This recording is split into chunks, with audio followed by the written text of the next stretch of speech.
जगल रही है चोरावा फेरावा घूरी जइतौ रे। आजू के रतिया सुना रे जगल रही है चोरावा फेरावा घूरी जइतौ रे। भर देतौ मंगिया भोरे बोलते कोयलिया डोलिया में लेके उड़ी जइतौ रे। भर देतौ मंगिया भोरे बोलते कोयलिया डोलिया में लेके उड़ी जइतौ रे। जगल रहबौ करे जावा हमार डाले नहीं देबो से नुरावा। मड़वा बैठी कराबौआ गोरवा गेला भरावा जाए नहीं देबो हम दुरावा। मड़वा बैठी कराबौआ गोरवा गेला भरावा जाए नहीं देबो हम दुरावा।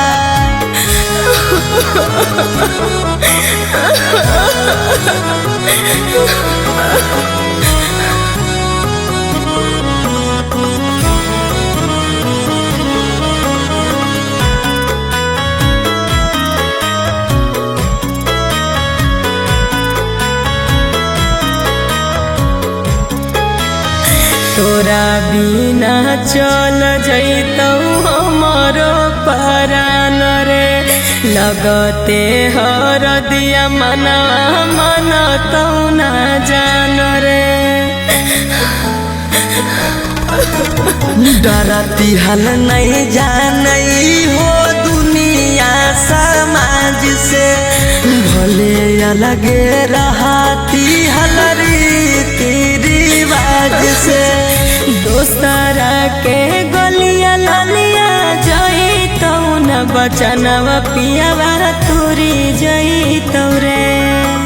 भर देतौ मंगिया भोरे बोलते कोयलिया डोलिया में लेके उड़ी जइतौ रे।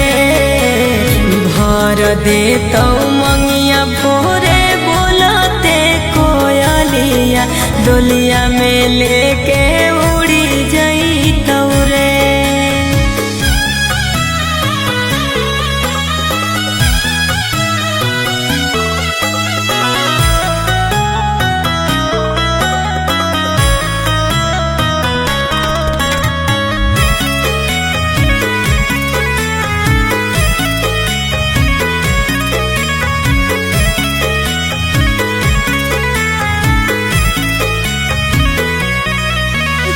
पर परिवारवा बनलो हमर दोसा मनवा।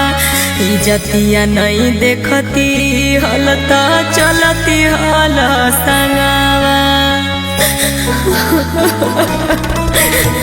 नहीं नहीं गे जान तोरा गलती नहीं हाकौ। होलौ मजबूर जाना दिलावा नहीं रखौ।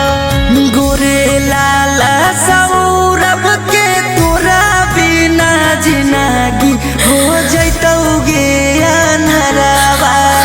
मड़वा बैठी कराबौआ गोरवा गेला भरावा जाए नहीं देबो हम दुरावा।